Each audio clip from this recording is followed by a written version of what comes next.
right here. As a Second support row. for Sandy. I went to the Blue Man group. I sat in the front row. It was Really? awesome. Oh boy. Yeah, but you gotta be able to get wet. You gotta be able to be fun. Yeah, exactly. Not be afraid of them.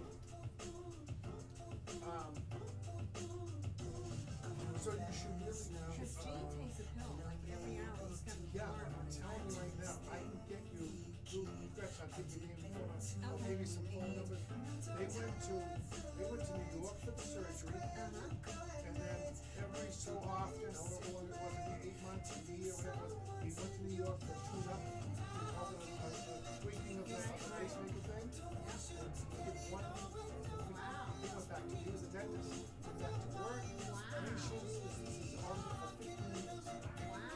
So, and I honestly, now that I think about it, he was probably 58, 59. Yeah, that's about the time Gene found. So, if you want, I'll get you the number to Gretchen. She'll get the Sandy. Okay, great. Yeah. You never know, right? Second row, I feel like we should sit up front for Sandy. Are you sure? You have to like me. But you have to have some people in the front row. I think the whole thing is up front. The whole thing is Well, I mean, look at, there's 30 seats. I mean, how much can I do? Oh yeah, we got the whole section, see? This is the Sandy section. We're gonna be like. All right, down to the front, down to the front. Oh yeah, you got big hair, back row. So has she been practicing? She's given me segments, not the whole, you know. We were texting. I said, you know what? You make me laugh even when you're not trying to be. You know,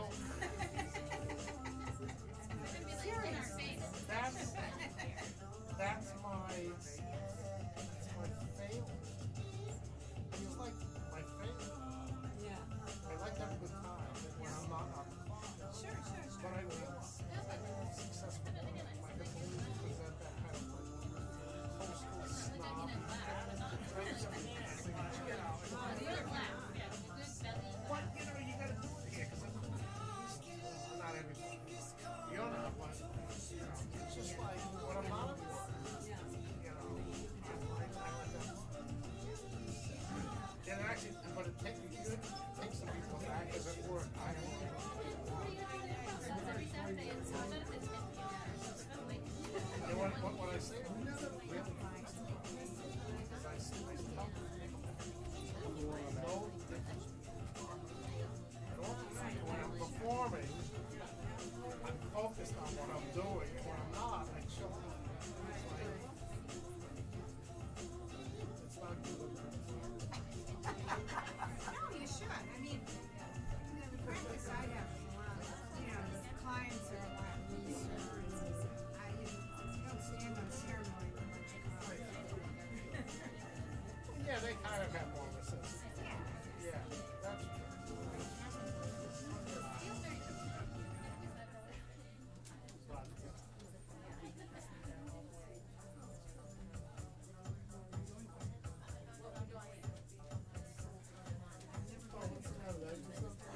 I have no idea this place exists.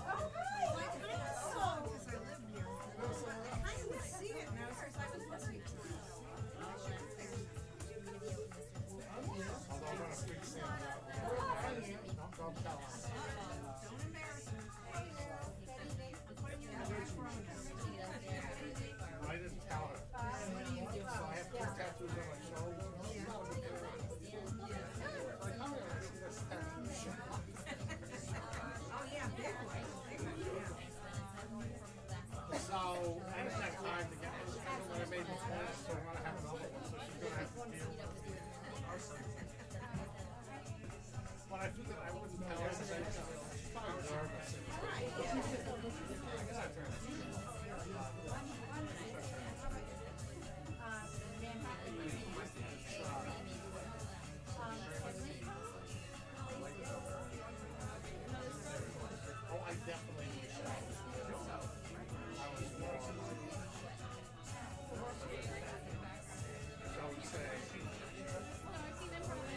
you're right.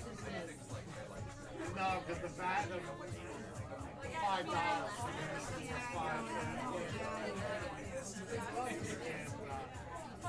Oh, that was when I was in Leeds. They had this thing. We were raising money for one of the buses that flooded one of the public schools. So they had this fundraiser, and Natalie Jacobs, television, and Jim Boyd, who were auctioning them off for sort of a lunch for Channel 5. And so they were asking me, well, what's the value of their time? And then they say to me, well, you know, if you value Natalie Jacobs, she said if you value Natalie Jacobson's lunch higher than Jim Boyd, Jim Boyd's going to get soft.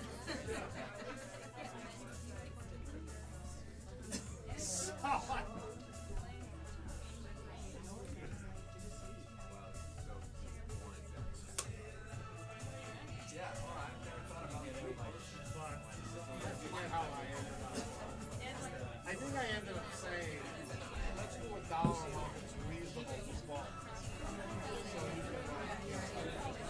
So, right, so if they want to bid for lunch with us now, the winning bid minus one of the value.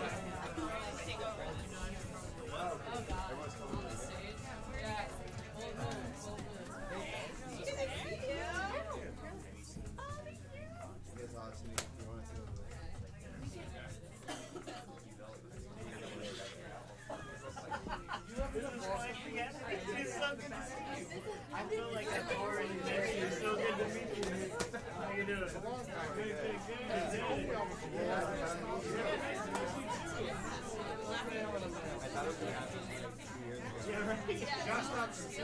Yeah, I know. It's been like, how's everything? Are you kidding? I was angry. But I got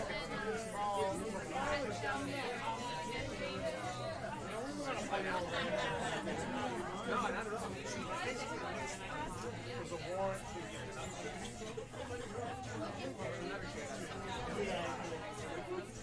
So I laughed and I said,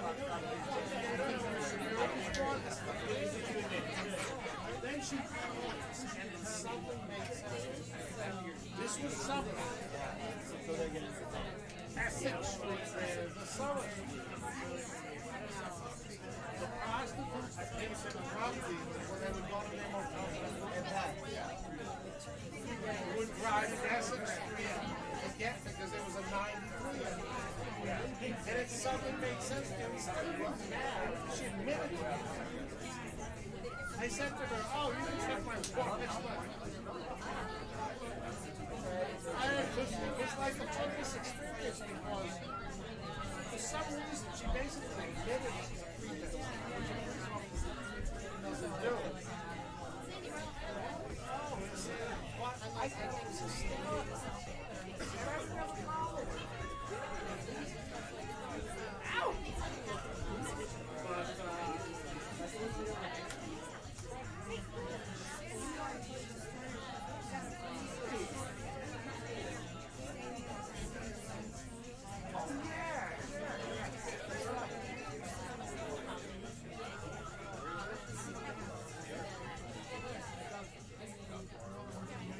Good evening, everybody, and thank you for making it out to Improv Boston tonight. We're going to get started in just a minute, but first some housekeeping. In the event of an emergency, there are 3 exits from this theater. 2 are on your left, but my favorite is this door, the door you came in, because that way has the bar and the bathrooms. Feel free to use those at any time, as we have no intermission. And even more important, if you could do me a huge favor, silence or turn off your cell phones and any and all electronic devices. We're going to get started in just a minute. Thank you so much.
everybody. Thank you for coming out to tonight's Stand-Up Student Showcase. You've seen him on Last Comic Standing. Give it up for your host, Dan Crow. All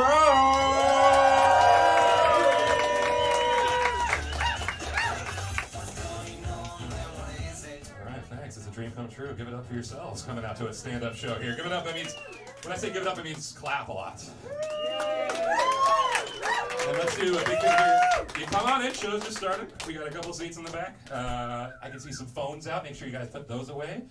Turn them to silent. If you have to take a text or something, just take it outside. We can see your illuminated faces. And it looks like you're telling a scary story. All right. That was the first little test joke there. I'm going to do a couple jokes just to get it going. You were like, all right. There's a level of excitement in the room. It's like I've been CC'd in an email. That's the level of excitement that I'm feeling. It's like parking on grass. It's a little wild. Let's get into it. My name is Dan Crone. Middle name's Isaac. So those initials are DIC. Thanks, Mom. I had one of those personalized LL Bean backpacks in high school, and it didn't work out too well. All right, good.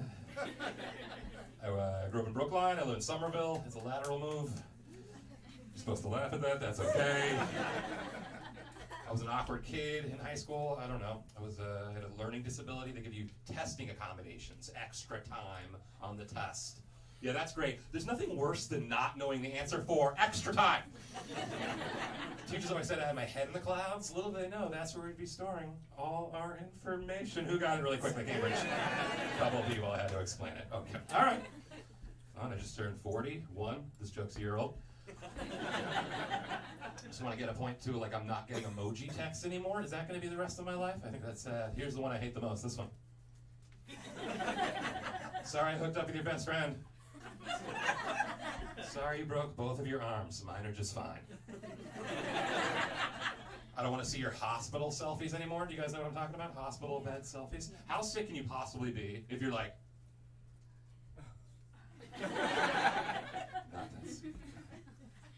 Phones, they've changed how we react to things. Nobody thinks about this, right? Because of your phone now, when we're driving, we now dread green lights. It's a little messed up, I'll explain, right? You want to text your friend, you want to look at your phone, and you can't wait to stop the car at the red light and do it. Remember red lights being the issue a couple years back, guys? Yeah? I'm trying to text my buddy, I'm like, I'll text him right here at this red light. Oh crap, it's a green light. How about this one? Oh, this is a green light too. Oh, they're all going to be green. All the lights going to be green. It's going to be smooth sailing for my entire drive. What an inconvenience.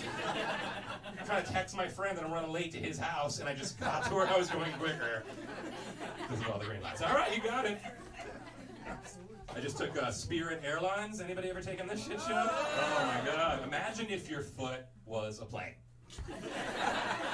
$25 just to get my bag back from baggage claim. It's right there. They have it. Just give it to me, right? The flight attendant comes up to me mid-flight, and she's like, "You got any food?" I took my first puddle jumper. I was down in Nantucket. Anybody ever taken one of those 10-seaters? It's crazy, yeah. Just me and the pilot. He told me to put my phone in airplane mode, and this time I fucking listened, honestly. So I threw an F-bomb in there. Did you notice? I want to make sure you guys are prepared for stand-up comedy. We were all in agreement stand-up comedy is happening here, correct? Because we're at Cambridge, and I don't know if you know about stand-up comedy and the times we're living in now. People might say some things. You don't know what's going to happen, so let's be supportive. You're here to see somebody. Please don't leave after you see them, because that really screws up the whole show. 5 people are now like, fuck, we were going to leave right after her.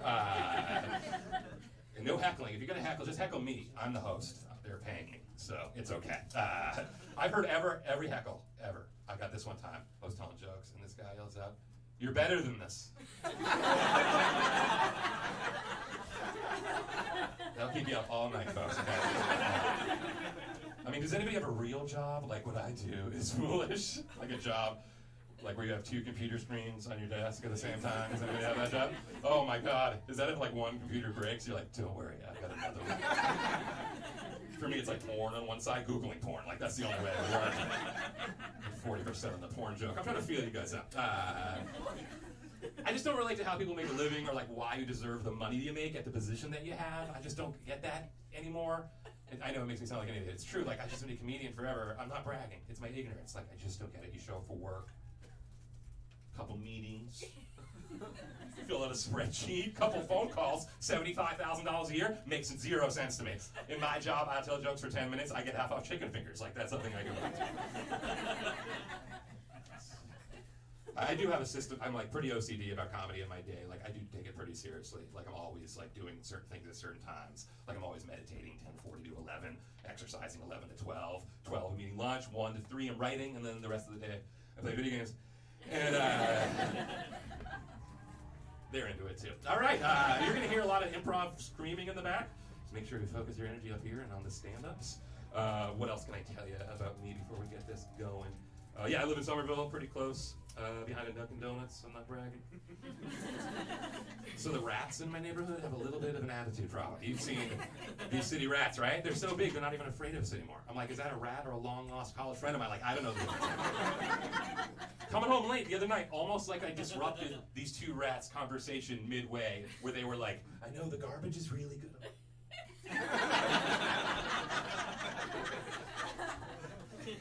Anyway, the garbage is really good. Like, that's not how this works. You're supposed to flip.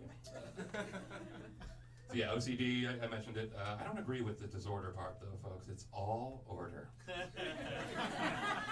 Total order. Everything is in order. I'm obsessed with it. It's a compulsion, really. But I don't think it's OCD. They say the 3 things that people do with OCD. I don't agree with this either. Is that we repeatedly lock the doors. That's safety. Wash our hands. That's germs. And count stuff. That's just fun. 37 people right now in here.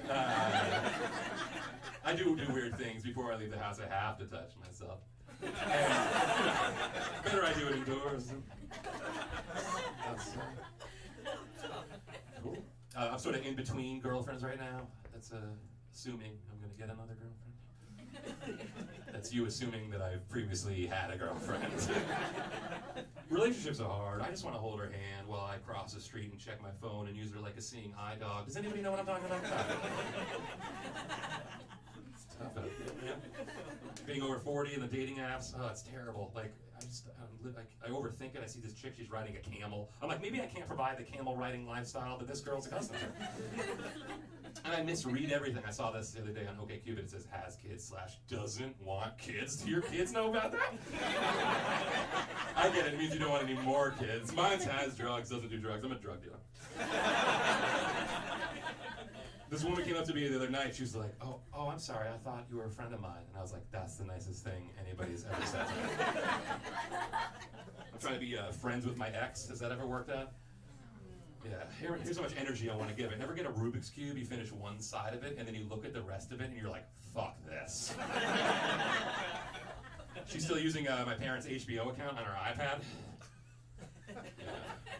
Should I A, have my folks cancel it immediately? B, cancel it after she finishes the first season of Westworld? Or C, cancel it at the second to last episode of the first season of Westworld?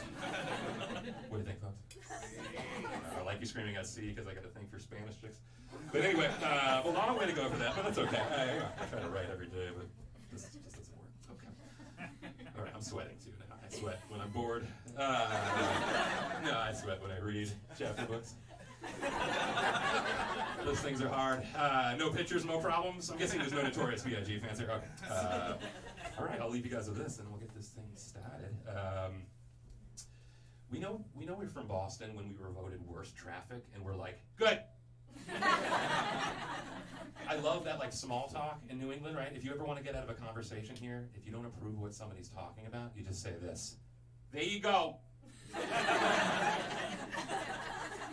Usually you're walking away from somebody when you do it, like, there you go.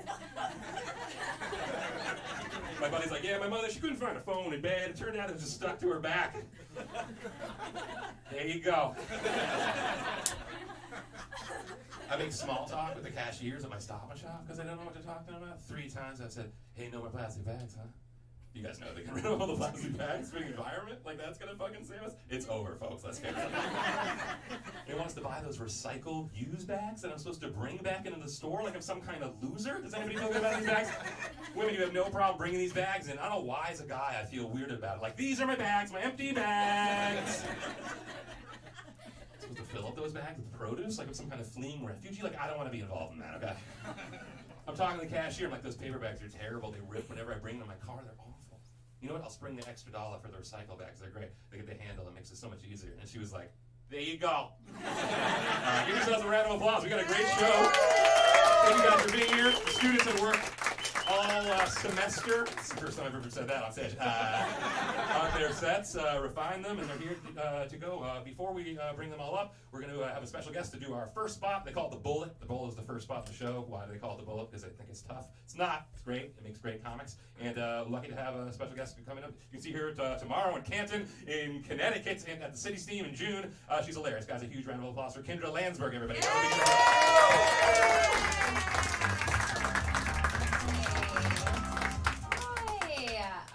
An Ivy stand-up graduate. Yeah, so this is what the final product looks like.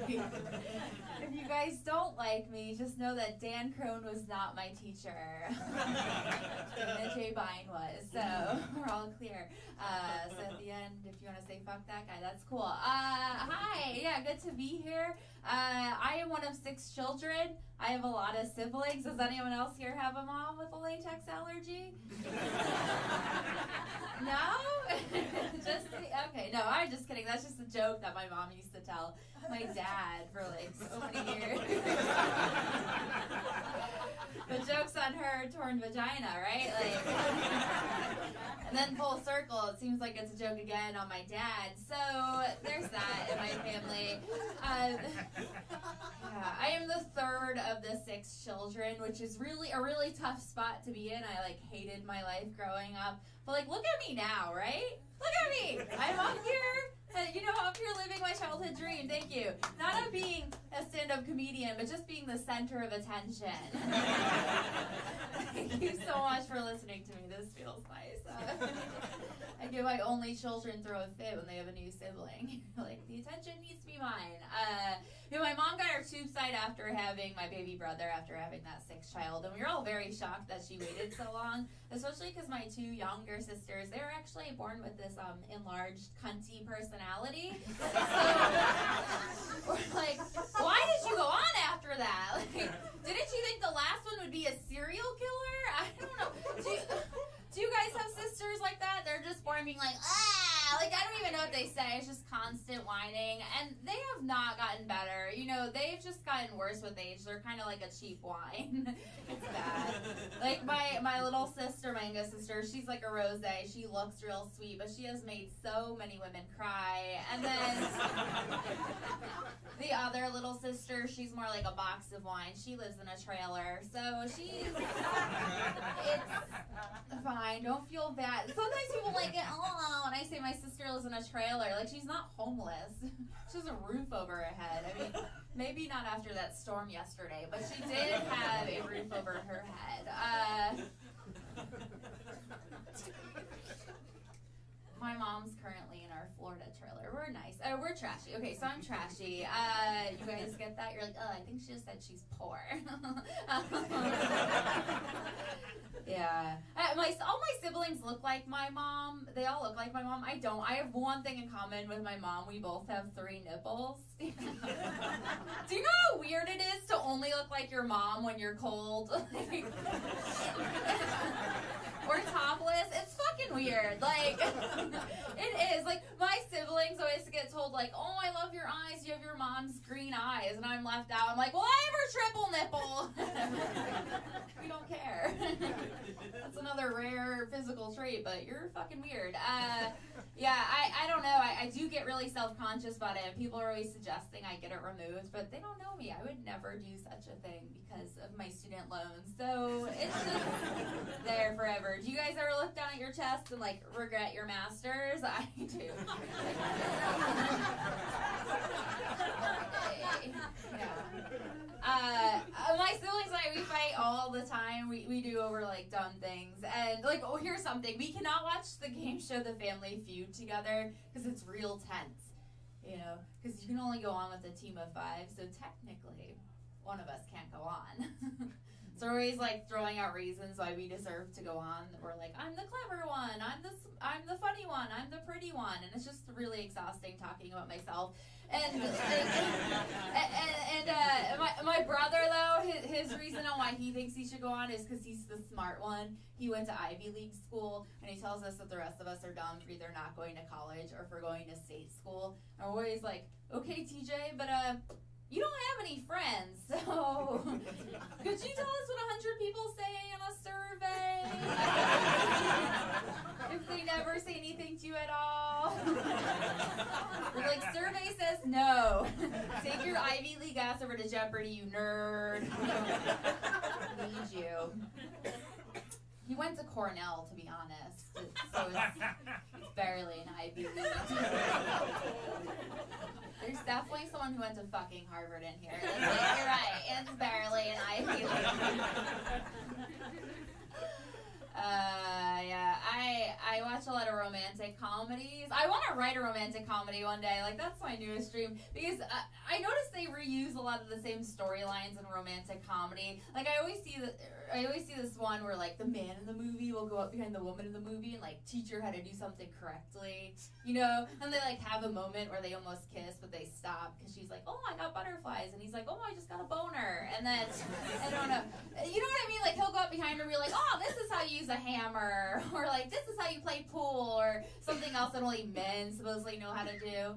But I want to, like, write a comedy where we, like, switch that, where we switch the gender norms, and the women are teaching the men how to do something that only women know how to do. You know, like, the woman can go up behind the man and be like, oh, this is how you load the dishwasher. Or this is how you put the toilet paper on the roll. Or this is how you make me come. You know, like, I just want to see that. That needs to be written. I'm going to do it, right? I'm going to do that, and then I'm going to sell the movie to the Hallmark Channel. Be like, can you air this? And they'll be like, no, we would never let a woman come. All right, that is my time. Thank you. Have a nice day. One more time, Kendra Lansbury, everybody. Have a big hand for her.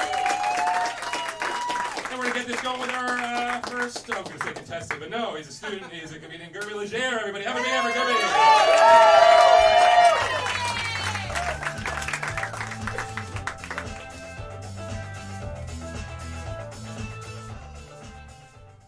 That's new. Never got music before. So millions of people this weekend in this country and around the world are taking part in what they believe to be, you know, eating God. Yes, this is a thing. They call it communion. I call it snack time. But as a kid, I was forced to go to Sunday school and mass by my typical Haitian mother, whether she was there or not. So my mom believed in God, but not supervision. Priorities, right? But when it came time to eat Jesus, you know, I didn't. Not for any moral reasons or anything like that, you know. I'm just a picky eater.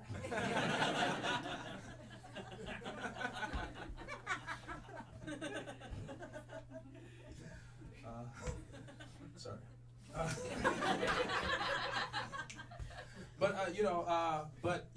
I'm a cookie and cream type of guy, you know, and I was really worried that he'll taste like oatmeal, you know. We got oatmeal fans in here, okay. But I had a decent imagination. I started thinking, okay, you know, where did he get this Jesus from? This is happening every week. So, you know, I started thinking maybe Jesus Christ is in Rome somewhere, in an underground lair, you know, but not as the Son of God, but as a huge gingerbread man. And the Pope and his Jesuit priests, you know, little helpers are taking chunks of them and spreading them around the world, spreading that Christmas cheer. But, you know, what do I know? I was just a stupid little kid, you know, in the end. Apparently, the body of Christ is very delicious, you know. But you wouldn't need me, of course. No. Even though I could turn your white milk, you know, into chocolate or strawberry. I walked on water while the floor was wet. I wasn't supposed to, there was a sign, but, you know, I'm a gangster. But the main reason why you wouldn't eat me is because I look like I'm high in sodium. So I was reflecting on a question a week ago by a friend of mine, and he asked me, in 2019, as a black man in America, what is my biggest problem? He's black, by the way. And I started thinking, what is my biggest problem in 2019? Is it the blackface controversies? Is it the police brutality? Is it Liam Neeson? My biggest problem in 2019 is that I'm running low on cocoa butter. That is my biggest problem. I have a skin disorder called SDSD, severe dry skin disorder, better known as the Ashy Larry. Okay, last summer, they repaved the highways. It was black. Now, what do the highways look like? Grayish, whitish looking? That's what I look like when I don't wear any lotion. So when you think of ashy highways, think of ashy Gerby.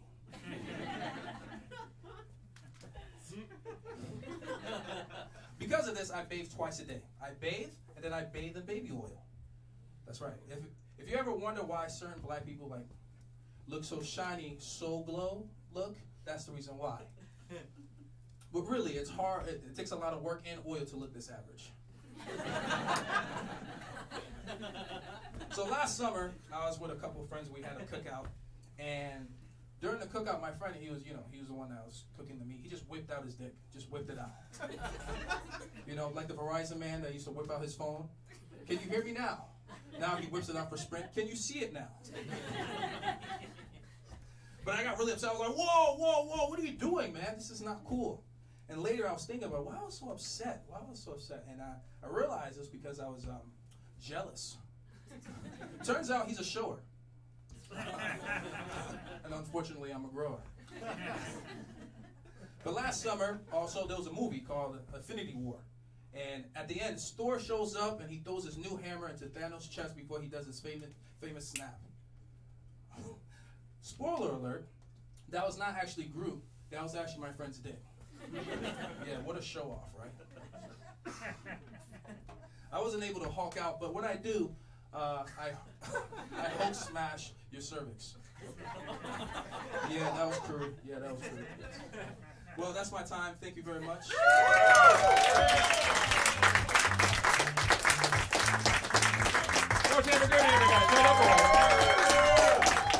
Keep that energy moving. We're going to bring up your next comic. A huge round of applause for Victor Bassett, everybody.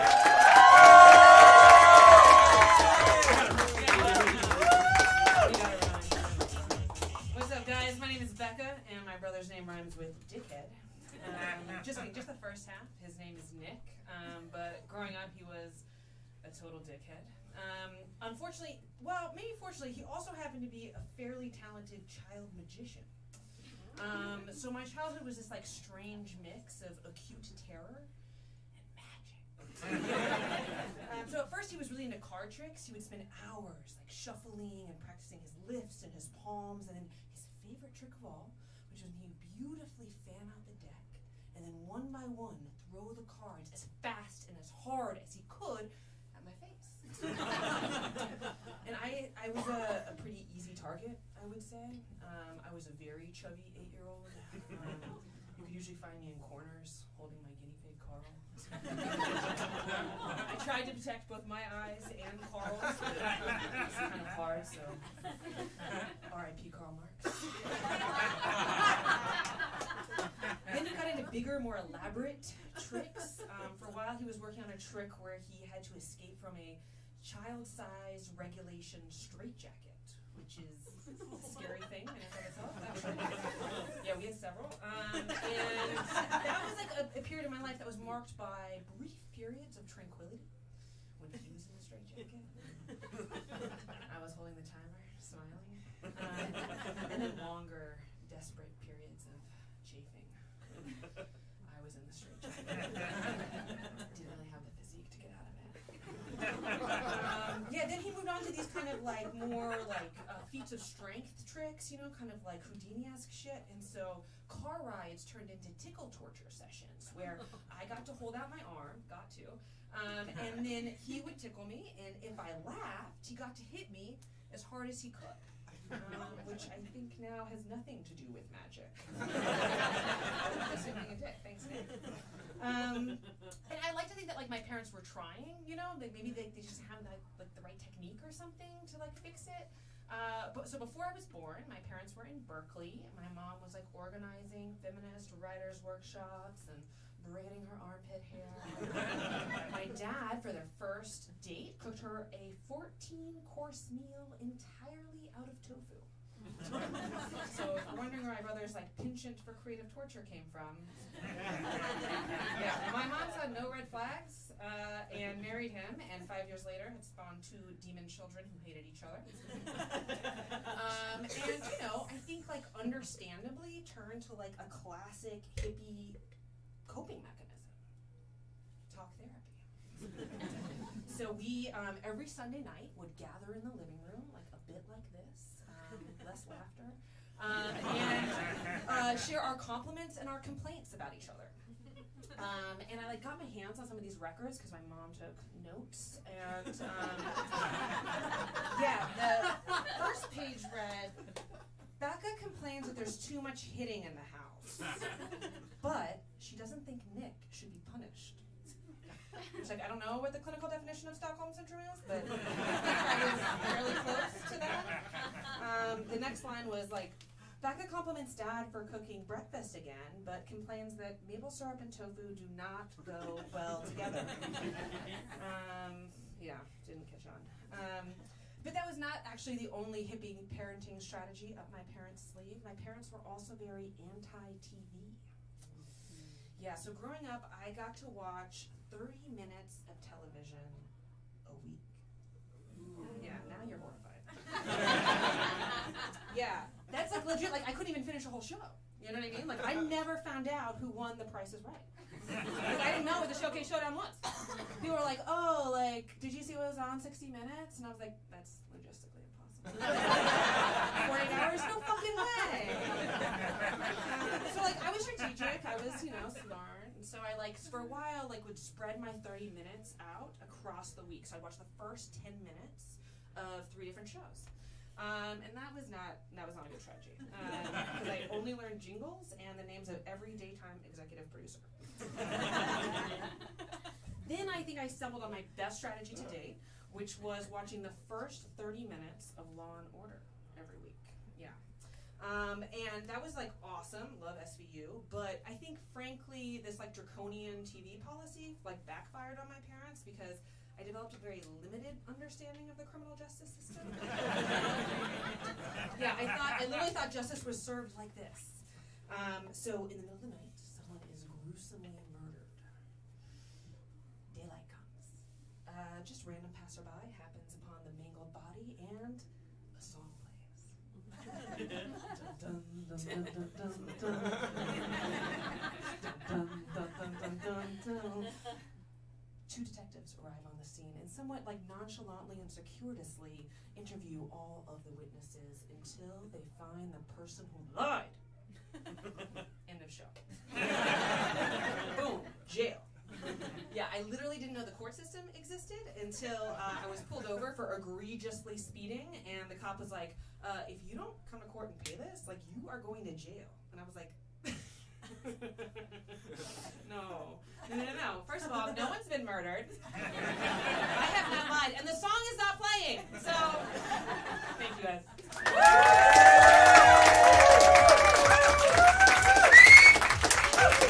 Over back, everybody. Fantastic. Bringing up your next comic, a huge hand for Carlos Gonzalez, everybody. Have a big hand for Carlos.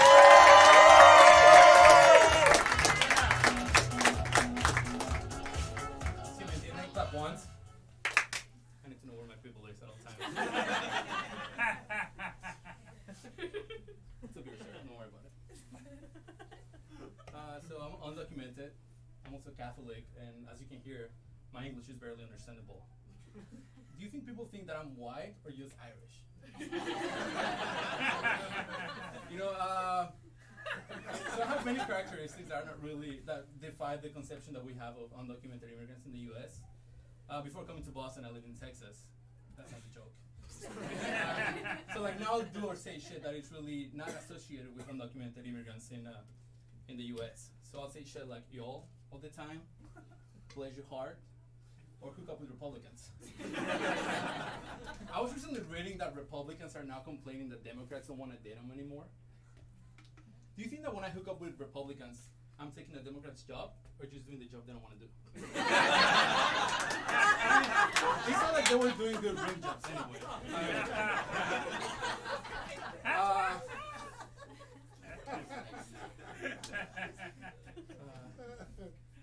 in his heart. I once went to a taco stand, and the taco man didn't believe that I was a salsa verde kind of guy. You know, it really hurts. Dating as undocumented immigrants is super hard. Like, what do you say to people? What's your favorite color? Is your social real? I'm thinking about a dating app that matches undocumented immigrants with U.S. citizens to get their green cards. It's gonna be called Grindr.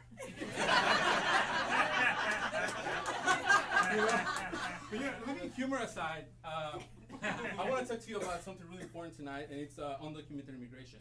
You know, people think that it's a beautiful thing, but it is not. No human being leaves their home to put their life at risk and be out in the wilderness for like so many days or weeks. Well, except white people. They love that shit. They'll put on some like comfy pants, hiking boots, pack some kale chips in the backpack, and out they go into the wilderness. I could go out of this building right now and talk to any white person and be like, hey, when and why was the last time that you hiked? Todd will be like, a week ago, and I wanted to be in touch with with Mother Nature. Now, if you ask me, that was 14 years ago because I wanted to be in touch with my mother.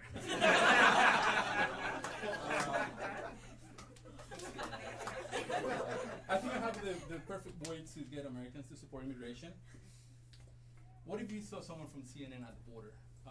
Anderson, yes, we're here at the border, where a group of hikers have successfully reached their journey. Upon mobilization from local communities, organizations, and American Hiking Society, they have been provided with hiking boots, comfortable pants, and 2 bags of kale chips each. That's the America that I want to live in. I recently received a meme that said, funny guys are dangerous. They make you laugh, laugh, laugh, and next thing you know, you're naked. Everyone's looking at their partners. What if Trump doesn't really think that Mexicans are rapists? He just met really funny immigrants. And he's never said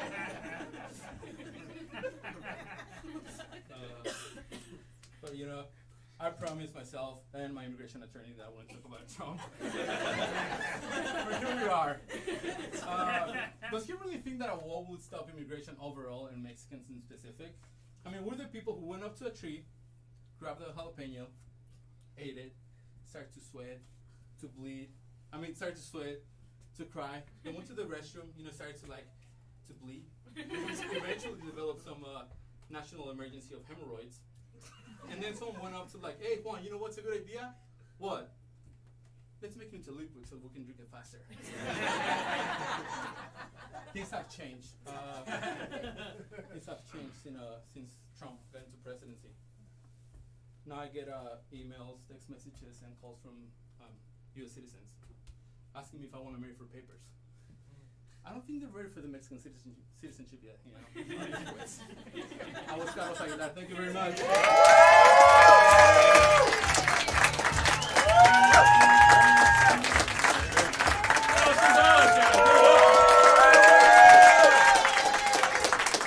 And we want to welcome to the stage, please welcome Sandy Sharton, everybody.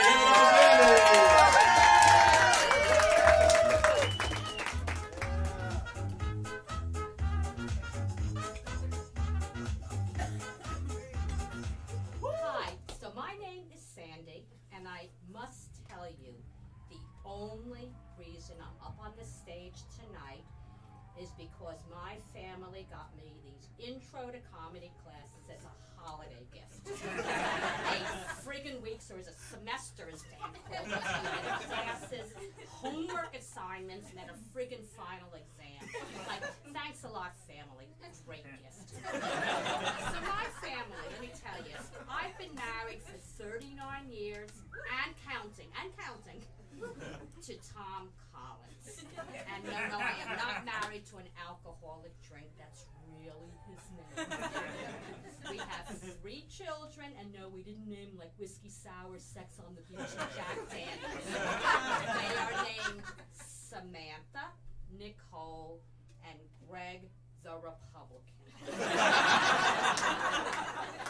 Greg the Republican and his wife have a delicious baby girl named Grace, and I'm currently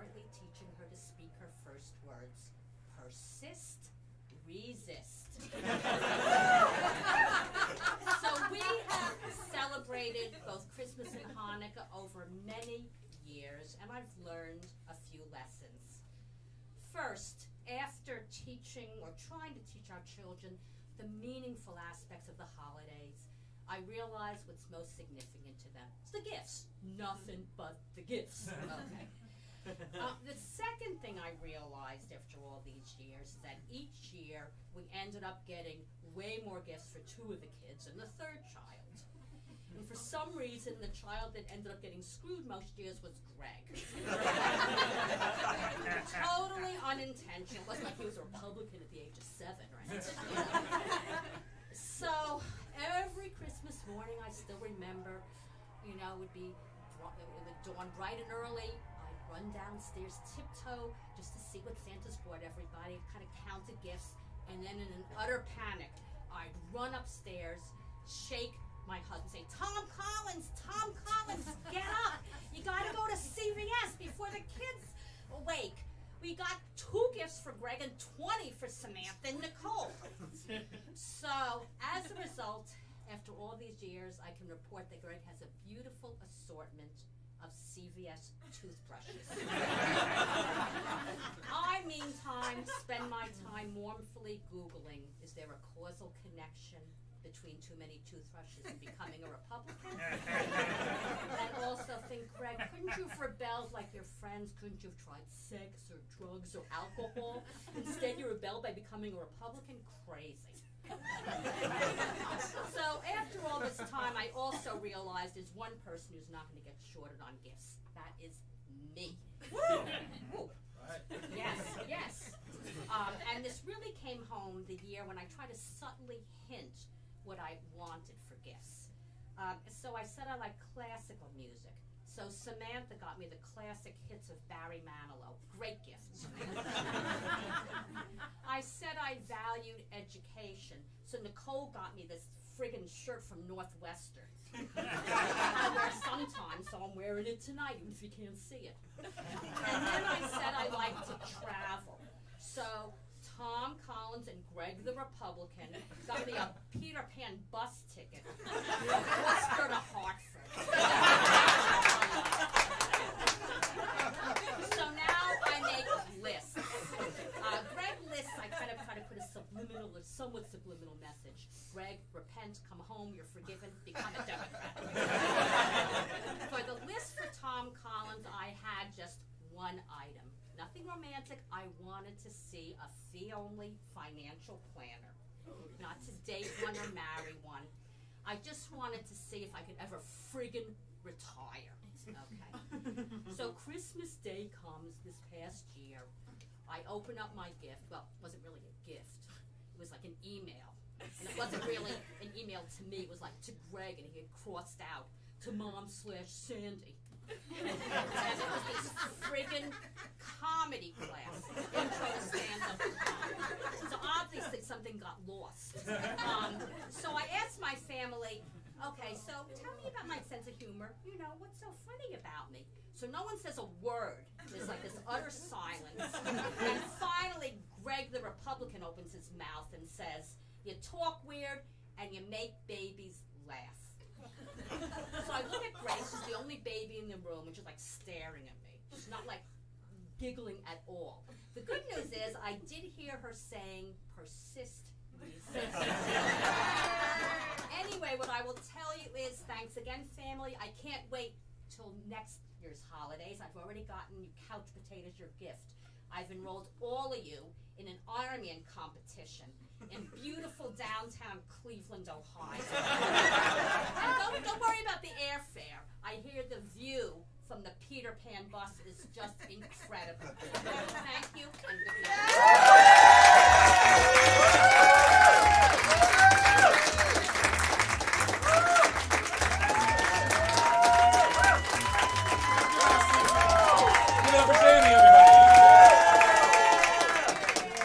Applause going for your next comic, and a big hand for Kevin Lang, everybody. Have a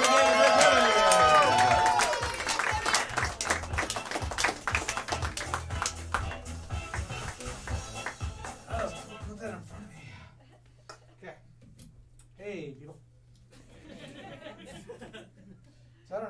this fucking thing because I'd never had one in my life.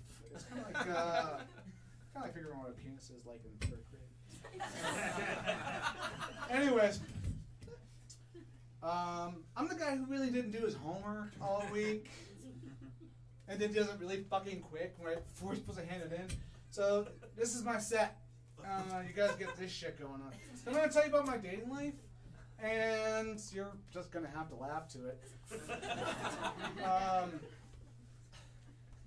So about a year ago, I got broken up with. I got a religious stuff, and I mean, she had all the right to. I was kind of a lazy boyfriend, and it turned out like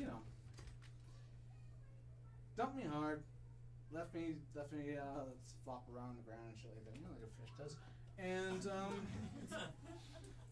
next thing you know, I'm walking down the street, I meet her, I don't know, next boyfriend, boy-toy, whatever, and I meet them, and I'm at the end of our relationship, I was a little overweight, didn't have I had a gut, and I meet this guy, and as far as I can tell, he has like 1, 2, 3, 4, like I don't know, he has a 6-pack, I guess. He has a 6-pack, guys. I'm guessing, I don't know, I got up to 4 and then he backed away, and I don't know. They're really defined, so I'm gonna give him 6. Here and there.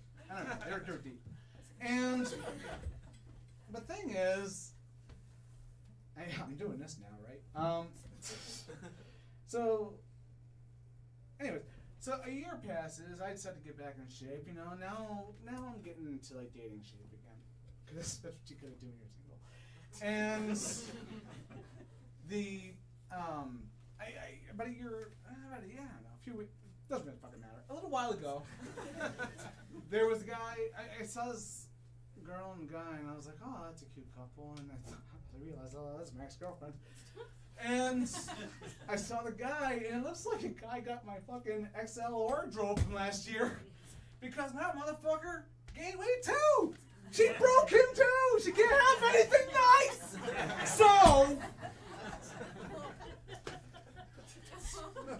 I left this out before because I forgot. I'm gonna be honest, I didn't do my fucking homework, you guys weren't listening earlier, and I forgot. So I took a selfie with the guy earlier when I met him the first time, and then I took a selfie with them this time.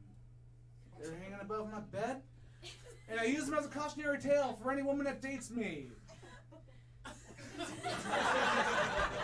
Don't fucking laugh yet!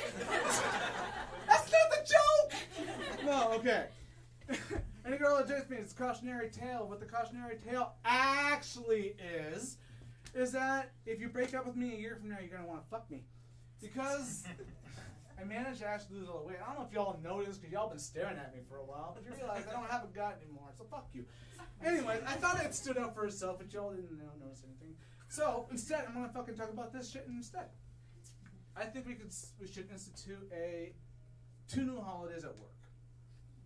These 2 new holidays, same holiday, but is a bring your significant other to work day. And if you don't have a significant other, just bring whatever parent fucked you up the most. I feel like it's going to answer a lot of questions at work. The moral of the story is I don't mind going to work so much anymore, because now I realize it's not so green on that side of the pasture. And, I mean, there's some green pastures out there. Fuck, there's some lush goddamn pastures. Oh, fuck, there. And, anyways, I ran out of fucking time, still didn't do my homework, and I gotta leave the stage. Ladies and gentlemen, thank you very much.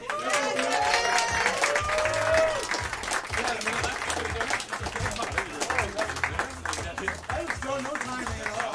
Kevin Lang, guys, give it up for him. In 2 years of hosting the showcase, I have never ever seen anybody hold a microphone like this. I've been doing comedy 15 years. I've never seen anybody do that in 15 years, regardless of the class. So I did see a great comic do this once. He got to the stage and he just went like this. Before he even said a word, he went.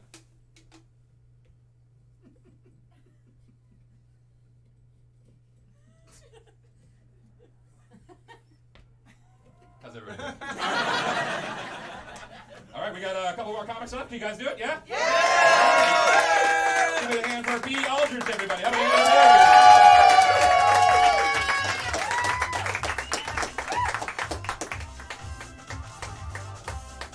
Yeah, I moved the mic stand away from me on, like Kevin. I have a lot of social anxiety. I hate small talk, especially in lifts. I hate talking to Lyft drivers. Yes. Thank you. Yeah, it's horrible. I recently canceled a Lyft because a driver had the same first name as me. That sounds ridiculous, but let me explain. My name is B. It's not like John. It's uncommon enough where you have to address it, and that is my social anxiety nightmare. I already know how that conversation's gonna go. You're B? I'm B. That's weird. Yeah. B is an uncommon name. You know, but I think it's becoming more popular. It's fucking not. That's just something we say to make us feel better about how shitty our name is. Yeah. Lyft and Uber drivers have been doing this thing I've been noticing a lot recently. When they drop you off, they don't pull over to the curb. They just stop in the middle of the road and put their hazards on. And then all of a sudden you're like in the most awkward extreme sport you've ever been in, right? Like you have to do this really horrible like hustle to get out of the car. Like, okay, gather my things, head down, sprint out the car. All the other drivers are pissed. They're honking their horns. They're flipping you off. The driver doesn't care, right? They're on their phone. They're talking with their friend. They're watching YouTube videos, drinking a pina colada, you know? And, like, your life is flashing before your eyes. Yeah. It's horrible. I'm not good in stressful situations. I was recently having a serious conversation with a friend about a mutual friend who was going through a rough patch. And halfway through the conversation, I said, she wants it, but she doesn't know how to have it. Then I realized I was quoting Grey's Anatomy. If you haven't seen Grey's Anatomy, it is a hit medical drama about hot doctors who like to have sex with each other. It is not appropriate to reference when you're talking about a friend's horrible breakup by any stretch of imagination, or any serious situation for that matter. That would be like if I was in a plane crash and my reaction was to quote Grey's Anatomy. Like, the plane is going down, people are screaming, those oxygen masks are in their face. I run up to the intercom and I'm like, pick me, choose me, love me. Does this iconic quote from season 2 of Grey's Anatomy help anyone in this situation? Yeah, it doesn't. I went to the aquarium recently. The New England Aquarium has this huge tank in the center. If you haven't been there, it goes up like 4 stories. It's really cool. There's like a lot of fish and turtles in it. The day that I was there, they were giving a presentation about feeding the fish. The woman giving the presentation, she was an elderly woman. She had been a volunteer there for 1,000 years. And she was the most amazing woman I have ever met in my entire life. And I will tell you why. During the presentation, she goes, fish eat because they are hungry. Unlike humans, who eat because they might be sad or empty. And after the longest, most mournful pause ever imaginable, she just carries on like nothing ever happened.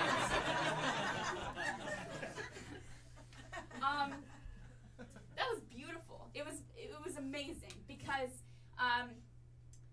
you know, it was vaguely profound, not really profound, but vaguely profound, but also not relevant to marine biology in any way whatsoever, which is exactly the presentation I was about.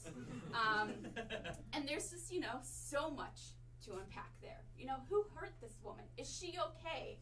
I just want to go up to her and be like, you know, as they say in the season 10 finale of Grey's Anatomy, you know, he's very dreamy, but he's not the sun. You are. Yeah.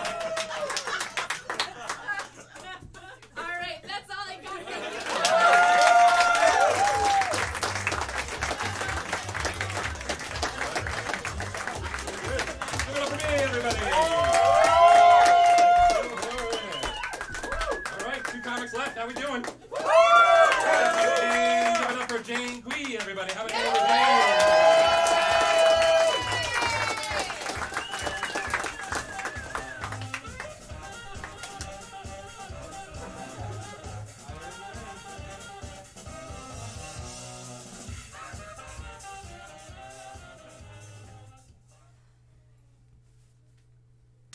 So, is this working? Yeah. Oh, yeah. All right. So, I'm 29. I'm turning 30 this year. Woo! Thank you. And I just had a conversation with my friend who just turned 30. And he said, hey, I think I'm rethinking about having children now. I want children. And I said, oh, like, that's a change of what's going on. And he said, well, last week I had a vision that I had a daughter and I loved her more than anything in this world.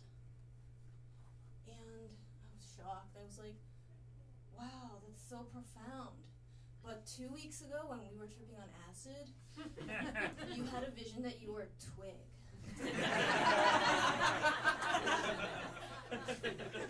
And he goes, yeah, I just took 3 times the amount of dosage.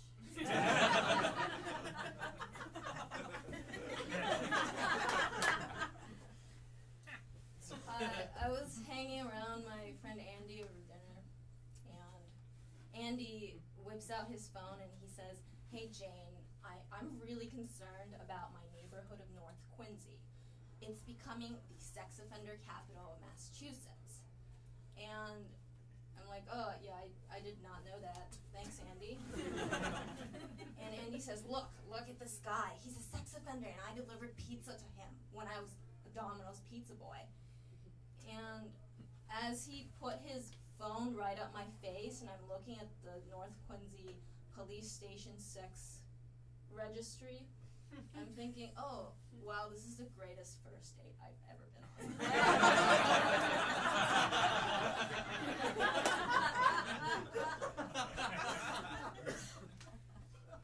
Speaking of dates, I was on a 3rd date with Ted, and we were standing around in his kitchen, and Ted goes, hey Jane, I'm really glad we met on Tinder last week. And I said, oh, yeah, Ted, thanks. Like, I'm glad we met on Tinder too. Thanks for that. And he says, no, really. I'm really glad we met on Tinder because 2 weeks ago I was on Grindr and I was going to hook up with this Asian guy.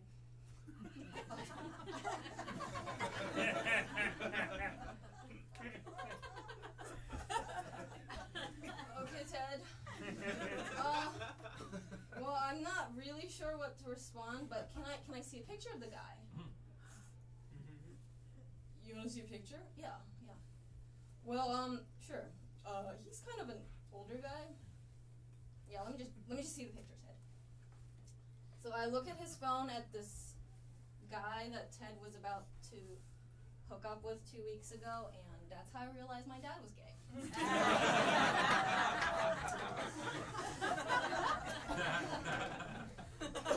Yeah, it turns out we both like Korean men.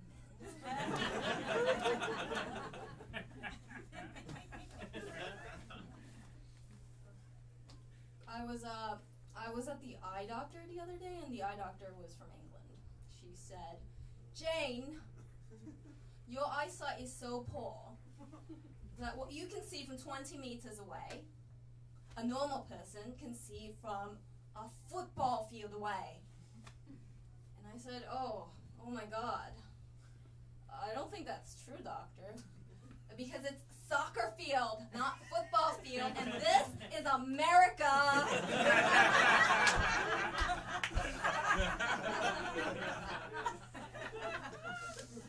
I think Americans say that a lot. This is America. I actually came to the U.S. when I was 9 years old, so 20 years ago. And I'm still trying to figure out things about the U.S., and I figure out things every single day. For example, I told my friend, hey, back in elementary school in Japan, my favorite thing to do was to go to the library at school. And my friend goes, go to the library? why was that your favorite thing? You're such a nerd. And I said, no, I'm not a nerd. What are you talking about?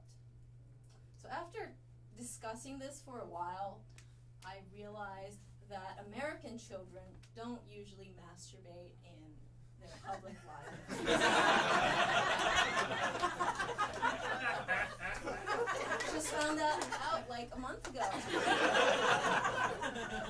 Then I talked to my Japanese friends, and I realized that Japanese children also don't masturbate in their elementary school. So I went back to Japan recently, and for the 2020 Tokyo Olympics, the Tokyo government is doing something pretty drastic. In convenience stores, now they banned porn, but not completely. They just put everything on the top shelf to the bottom shelf. And I was like, oh, so like instead of everything at adult eye level, they now have everything at children's eye level. I think more children are going to be going from the library to the convenience store. Alright, thank you.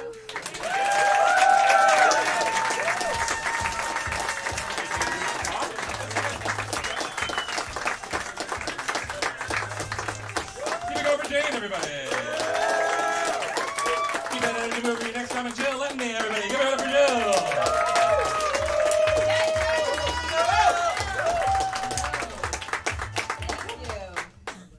My daughter transferred to a new school this year for the first grade. It's called the Brown School, though I argue it could be changed to the White School for the Children of the Corn. More accurately reflects the student body. And she feels like she stands out because she has blonde hair and a sea of blonde-haired, blue-eyed children. I feel like we stand out because we're not as white-collar as the rest of the other parents. The real reason we stand out is pretty evident every day when we show up to drop off like a shitty indie band coming in off tour, like just tattoos ablaze, like all bedhead and attitude, like it's no good. And we're late every day, consistently, 20 minutes late, which is late enough not to miss any instruction time, but late enough that we're kind of like, fuck the Pledge of Allegiance. So regardless, suffice to say, you know, she feels like she stands out. And I feel like as a parent, you get one opportunity to make up for that, and that's the birthday party. So this year, for her birthday, we rented the micro cinema at a local theater. We bought candy, popcorn, and invited her entire class. But then we started to get responses back from the parents of the Children of the Corn, some of whom had concerns about the movie. And the movie we were watching is my daughter's favorite movie. It's a Disney movie called Zombies. It's a musical, really, about two teenage zombies that fall in love, so some really heavy-hitting stuff. And I get it, you know, zombies can be scary to some kids. But, you know, there was one kid that was really sort of feeding the frenzy. We'll call him Maxwell, because a shitty kid deserves a weak-ass coffee name. And Maxwell was coming into school. So Maxwell was coming into school and telling all the kids that the movie was too scary and he wasn't allowed to go. Meanwhile, I have his mom on the other end saying that Maxwell wants to go, but would we reconsider the movie? And at this point, you know, my daughter's starting to get concerned that maybe some of the kids aren't going to come. So we powwow and decide ultimately to just stay the course. Because, as she put it, Mom, it's a fucking Disney musical. Not right. So we stay the course. And the big day comes. Unfortunately, Maxwell can't make it. His mom let me know because he was car sick. If that was my kid, I would drive him around in circles too, let me tell you. And the big day comes. Everybody who says they're going to be there is there. The kids are a blast. The movie's a blast. One of the parents came up to us afterwards and said, you know, you really set the bar. You reset the bar when it came to kids' parties. So I felt like parenting achievement unlocked.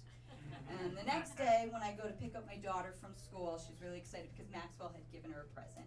And I thought that was really considerate. So I go to say thank you to Maxwell and his mom, and as I go to approach, I see her place his bulbous adult-sized cranium to her breast and decide ultimately not to because, oh damn, now I felt carsick.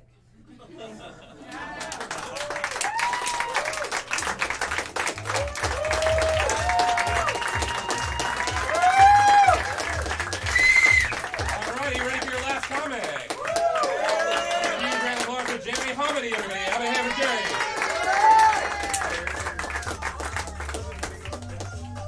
So my mom was raised Christian and my dad was raised Muslim. So I've been an orphan for a while now.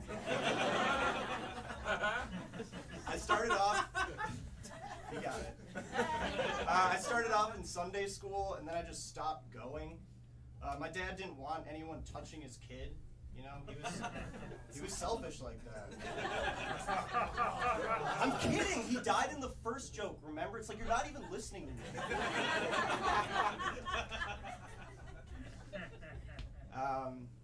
Yeah, but I never bought into religion because to me, religion is just exaggerated history, and we only know what history wants us to know. You know, like we idolize the founding fathers, but they didn't know what they were doing. Sure, a couple might have gone to Harvard, but that doesn't mean anything. It was the 1700s. There were like 2 schools. Oh, you got in? Great. So did the blacksmith, and his resume was a horseshoe. The British walked at us in a straight line wearing bright red coats. They didn't win us the war. Like, that's common. Like, we would have easily won that. They didn't do anything. Come on. But by all means, lather yourself up in American mythology. It's ridiculous. You know, Jefferson's got this famous quote, I find the harder I work, the more luck I have. He was a slave owner. He had slaves. I don't know how hard he was working. You know, I don't even think he wrote the Declaration of Independence. I don't. We've all been in school. You wouldn't write your own essays if you didn't have to. He probably gathered everyone around. All right, does anyone know how to read or write? One guy's like, yeah, we all do. We went to Harvard. We're not dumb. Great. As soon as you're done with the dishes, I need you to declare our independence. Our independence? No. Our independence. So they finish the dishes. Then, you know, they put their heads together and crank it out. We hold these truths to be self-evident, that all men are created equal. Jefferson slaps his name on it, hands it in, nobody bothers to read it. You know, a couple weeks later, Ben Franklin's like, hey guys, real quick, I was reading that thing we all signed. Slight problem here, all right? And Washington's pissed. He's like, God damn it, Tom. Now they have it in writing. You know, you're lucky. You're lucky none of them can read or write. And Jefferson's like, that was a close one. Oh my God. Could you imagine treating them equally? Luckily, we don't have to worry about that for another 243 years and counting. It's true. And then Jefferson goes, I guess, you know what? I guess it is true. The harder I work, the more luck I do have. All right, thank you guys very much. There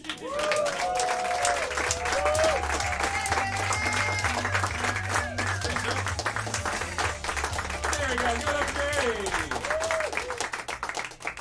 That's it. We did it. Have a hand for all the comic shops. And yourselves. And the brothers. Thank you. Yes. We do shows here all the time. If you guys are interested in stand-up, don't do it. I'm just kidding. No. I teach here every Wednesday, 4 to 6. It's an odd time because it only accommodates me. And check us out on the website. And again, I'll be at the Comedy Studio this Saturday for 2 shows in Somerville. You guys know where that is. One more time for all the comments you guys saw today. I'm Dan Carlin. Good night, everybody. Take care.